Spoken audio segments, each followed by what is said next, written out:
Não é segredo que as grandes cidades têm problemas com pombos. São Paulo não era exceção. Como os ratos na Idade Média, os vermes portadores de doenças passaram a última década enlouquecendo e aumentando o seu número. Era o meu trabalho tentar manter a crescente população de pombos de São Paulo sob controle.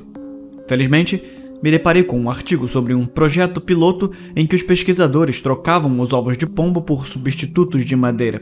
Os pássaros, estúpidos demais para saber a diferença, passavam meses cuidando dos ovos falsos em vez de produzir mais. O projeto foi um enorme sucesso e a população de pombos diminuiu significativamente em um curto período de tempo. Parecia o plano perfeito. Então, implementei a solução na minha cidade. Carlos, meu parceiro, chegou certa manhã carregando um grande caixote de madeira com palha, saindo de cada fenda. "Parece que o Natal chegou mais cedo esse ano, hein?" ele disse. Que é isso?" Eu me aproximei, animado, ajudando-o a colocar a caixa em uma bancada. "Isso", eu disse, abrindo-a para revelar seu conteúdo. "É a solução para o nosso problema com pombos." Chegando lá dentro, peguei um dos ovos. Fiquei um pouco decepcionado ao ver que não eram de madeira como prometido. Em vez disso, eles eram finos, leves e ocos, como aqueles ovos de Páscoa baratos de plástico, sabe? Não era perto do que eu esperava. "Ah, bem, isso é o que você ganha por encomendar na Shopee", eu pensei. Carlos pegou um punhado. "Essas são as réplicas que você pediu? Elas não parecem nem um pouco com os ovos de verdade." Estávamos bem cientes de como eram os ovos. Até então, a única maneira de diminuir a população de pombos era entrar furtivamente em seus ninhos e roubar os ovos. Era uma solução fútil e temporária, porque os pássaros simplesmente botariam novos ovos assim que percebessem que os deles haviam desaparecido. Foi isso que tornou a ideia de usar substitutos tão boa. "Tá tudo bem, Carlos. Ele não tem que nos enganar. Só tem que enganar os pombos. Isso vai funcionar, confia em mim", eu respondi. Eu estava certo. Os pombos caíram nessa. Anzol, linha e tudo.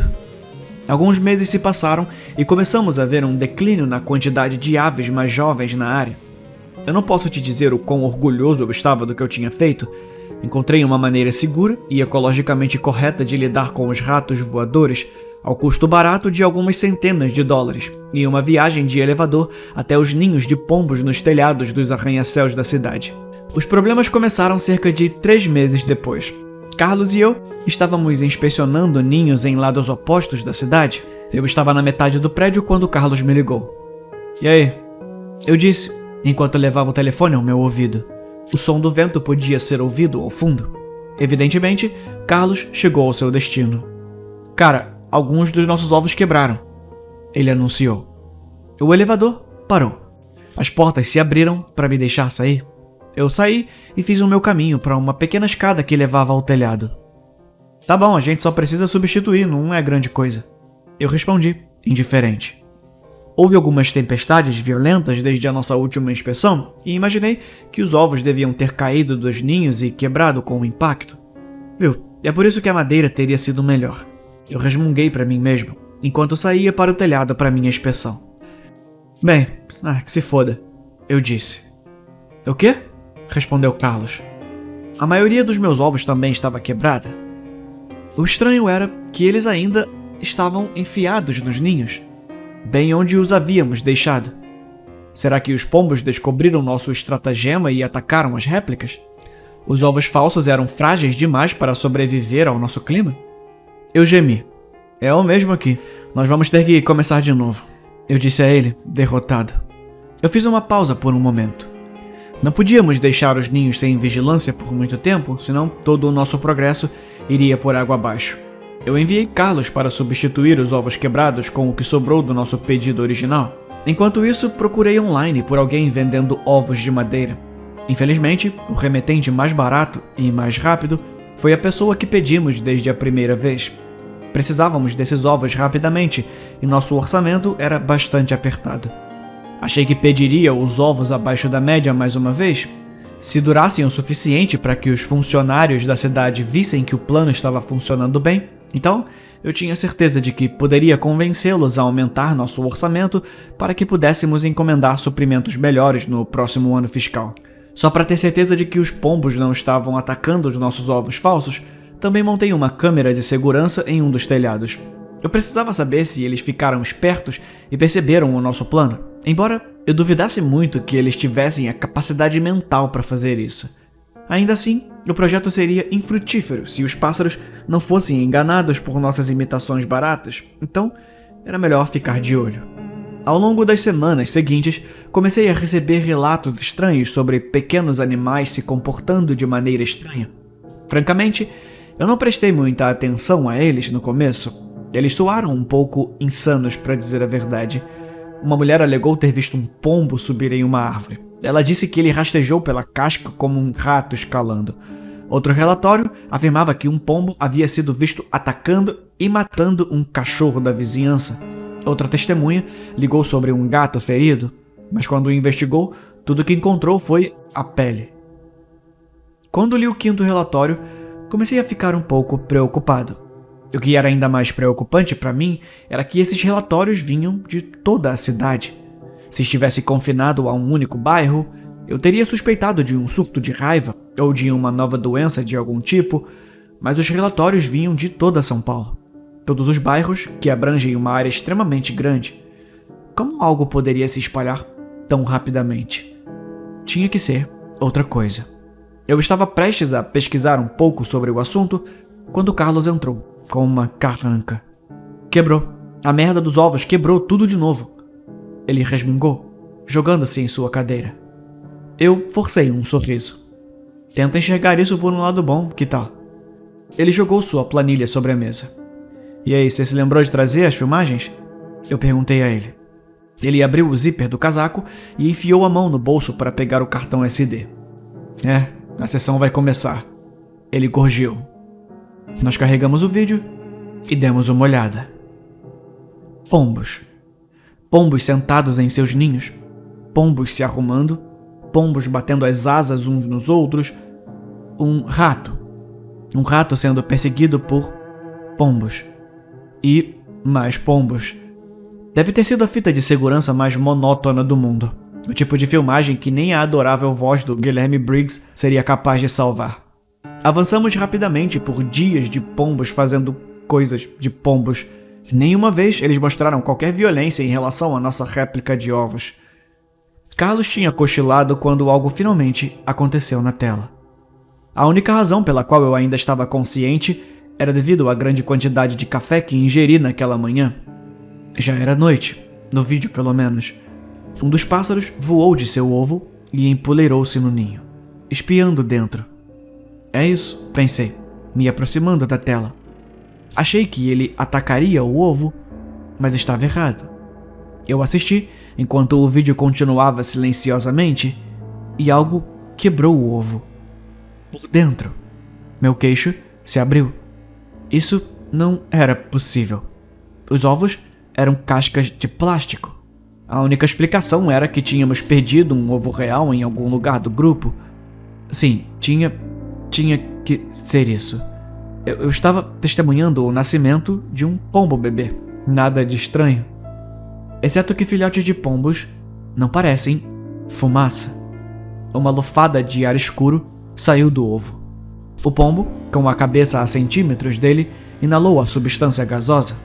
Ele recuou e ficou completamente imóvel por cerca de 1 minuto antes de cair. Eu assisti quando ele começou a se debater violentamente, como se estivesse tendo uma convulsão. Então, de seu bico, cuspiu algum tipo de líquido grosso que evaporou assim que atingiu o ar. O corpo do pombo parecia murchar como um balão, como se a criatura estivesse sendo esvaziada. Fiquei olhando incrédulo para a casca plana e imóvel do que um dia foi um pombo. De repente, o peito do pombo inchou e o animal recuperou sua forma. Pelo menos, mais ou menos, suas proporções estavam todas erradas. Suas asas estavam inchadas e em ângulos estranhos. A maior parte de sua circunferência estava no pescoço, e não no estômago, e seu meio se esticou de maneira não natural. Era como olhar para uma pele de animal pendurada no monte errado, como o experimento cruel de um taxidermista lunático. A abominação da natureza empurrou sua cabeça em direção à borda, e torceu em suas costas. As pernas se contorcendo e se deslocando de forma a poder alcançar o chão. De sua garganta, eu podia ver os braços semelhantes a tocos se estendendo, arranhando o telhado de cimento. Em movimentos rápidos e irregulares, a criatura deslizou sobre a borda e desapareceu de vista. Fiquei chocado, incapaz de acreditar no que tinha visto. Eu tive que assistir e rever o vídeo várias vezes antes que me ocorresse acordar Carlos. Ele resmungou infeliz, esfregou os olhos cansados e olhou para mim. "Você não vai acreditar nisso", eu disse. Voltei às imagens e apertei o play. Seus olhos se arregalaram com a mesma descrença repugnante que a minha. Mesmo na minha quinta visualização, eu não conseguia entender aquilo. "Isso é ruim", ele disse. "Eu sei", eu respondi. Depois de assistir o vídeo mais algumas vezes, fomos para casa. Acho que nós dois esperávamos que uma boa noite de sono ajudasse a limpar nossas mentes. Talvez, ao rever a fita, percebêssemos que estávamos enganados. Talvez fosse um truque da luz. Improvável, mas só podíamos esperar. Carlos já estava trabalhando quando eu entrei. Seus olhos estavam grudados na tela. Assistindo de novo, eu perguntei. "Ah, não exatamente", ele respondeu. Eu continuei. Eu me aproximei da mesa e olhei para o monitor. "Continuou?", eu questionei. Seu rosto estava pálido e seus olhos pesados por grandes bolsas. "Há quanto tempo ele estava aqui? Ele tinha chegado muito cedo? Faltavam 2 dias de filmagem no cartão", ele explicou. "E você assistiu tudo?" "Sim." "Você viu mais dessas coisas?" Carlos apertou os lábios. "Sim, e alguns deles voltaram", ele explicou. Eu levantei minhas sobrancelhas, olhando mais de perto para a tela. Notei algo estranho em um dos ninhos. Havia vários ovos descansando à luz do sol. Não eram ovos de pombos genuínos, nem réplicas. Eles eram grandes demais para isso. Carlos apontou para o lote, sua mão trêmula. "Os que voltaram colocaram ovos", ele murmurou. Senti uma onda de energia nervosa subir pela minha espinha como um elevador, e então me voltei para os relatórios que ele estava lendo no dia anterior. Os ovos estavam no centro de tudo. "Nós precisamos chamar as autoridades", eu disse trêmulo. "Cara, nós somos as autoridades", ele respondeu, sua voz soando frenética. Eu andei ao redor da sala, para frente e para trás como um pêndulo. O telefone tocou, interrompendo a minha marcha ansiosa. Era outro relato de estranho comportamento animal. Dessa vez, o culpado era um cachorro. Em um tom de voz assustado e quase enojado, a mulher na linha explicou que tinha visto um cachorro deslizando por um rio. Ela disse que seu corpo estava de lado, mas sua cabeça estava reta. Meu Deus, eu pensei. O que quer que fossem essas coisas, elas poderiam afetar animais maiores. Enquanto eu tentava confortar a mulher preocupada, ouvi algo da estação de trabalho de Carlos. Uma rachadura. Eu me virei apenas para ver uma nuvem de fumaça subindo em direção ao meu colega de trabalho. Perto de seu teclado havia algo branco e rachado, assim como as do telhado. Sem dizer uma palavra, Carlos correu para o banheiro segurando a boca com a mão, como se estivesse prestes a vomitar. Eu larguei o telefone e corri até a porta. Estava trancada. "Carlos, você tá bem?" Silêncio. E apenas silêncio. De repente, ouvi-o arfar violentamente. Um som de água borbulhante e fervente irrompeu do banheiro. Apavorado com o que aconteceria se Carlos saísse, empurrei a bancada pesada de trabalho na frente da porta. Fiquei em silêncio, aterrorizado quando o barulho parou. Carlos estava agora deitado contra o vaso? Essa coisa se transformaria em algum tipo de cópia de um corpo humano, como o que aconteceu com o pombo? Silêncio de novo e... Carlos se atirou violentamente contra a porta. Apenas um golpe quase jogou a porta fora de suas dobradizas. De novo e de novo, ele se batia contra a superfície, fazendo com que a bancada de trabalho que eu coloquei na frente dela se afastasse lentamente. Tudo o que eu podia fazer era me empurrar contra ela para tentar manter a porta fechada. Meus únicos pensamentos eram impedi-lo de escapar, para minha própria segurança. Eu sabia que ele me atacaria se eu o soltasse. Eu só sabia. O som parou inesperadamente, permitindo-me respirar um sinal de alívio. Talvez ele tenha morrido. Talvez aquela coisa precisasse de ar fresco para sobreviver. Seja qual for a razão, eu pensei que estava seguro. Mas então, ouvi um estrondo. A janela. Eu tinha esquecido tudo sobre a janela do banheiro. Ele está lá fora agora. Ele e aquelas outras atrocidades mutantes. Não sei o que são ou o que querem. Tudo que sei é que eles estão vagando pela cidade agora, fazendo Deus sabe o quê. A maioria deles provavelmente se parece com pombos, mas podem ser qualquer um ou qualquer coisa.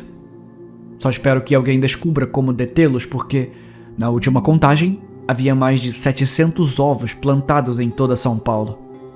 Agora que eu sei que essas coisas podem se reproduzir, só Deus sabe quantos ovos mais podem estar por aí.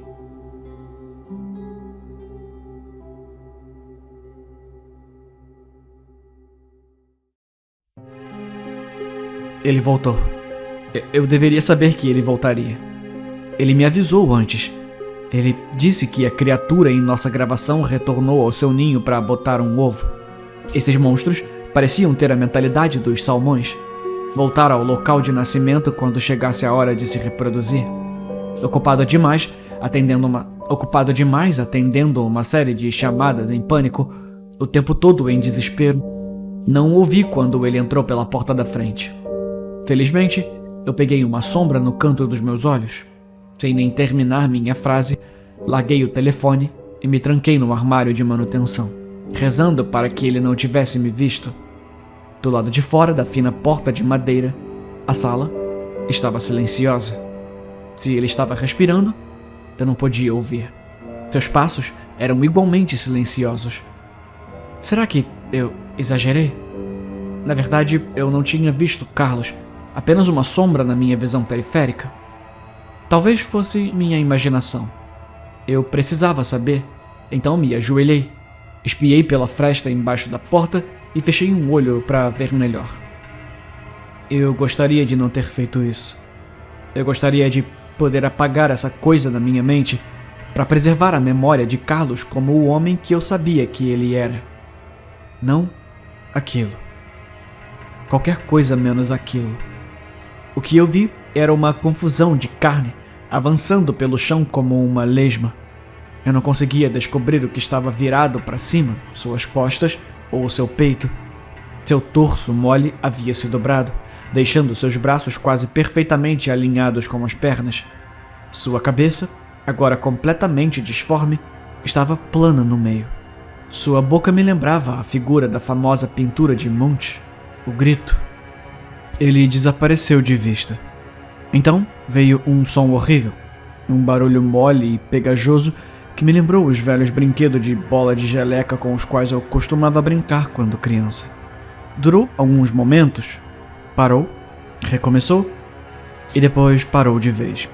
Tremendo completamente, permaneci escondido em minha prisão escura o dia todo, ignorando as repetidas dores da fome e meu próprio instinto de fugir. Eu não podia correr o risco de ser pego. À medida que o dia se transformava em noite, comecei a me perguntar se poderia passar por ele. Em nossa fita de segurança, eu vi pombos normais sentados em ninhos próximos, aparentemente imperturbáveis pela criatura. Talvez Carlos não me atacasse. Eu tive que arriscar. Eu não poderia me esconder para sempre. O mais silenciosamente que pude, abri a porta e entrei no escritório. A coisa que vestia a pele de Carlos tinha desaparecido. Graças a Deus, eu pensei. Por curiosidade mórbida, olhei para sua estação de trabalho, onde ouvi os ruídos inquietantes mais cedo. Havia 2 ovos enormes em sua mesa, revestidos de uma substância viscosa. Eu nem queria pensar nas implicações. Eu não queria saber por onde ele os havia colocado. Eu não queria mais nada com isso. Saí correndo do escritório para o meu carro e dirigir para longe de tudo aquilo. Eu não vou voltar. Eu nunca vou voltar. Se tudo der certo, eu vou conseguir sair do país. Alguém vai ter que lidar com essa situação.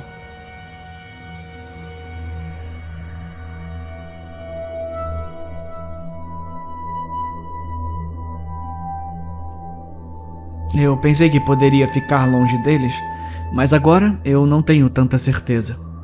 Talvez eu esteja imaginando, mas os pombos lá fora parecem estranhos. Não tão desproporcionais e desfigurados quanto os que vi em São Paulo, mas há algo errado na maneira como eles se movem. Acho que essas coisas estão aprendendo a imitar melhor a forma do que estão possuindo. E agora, eles se espalharam.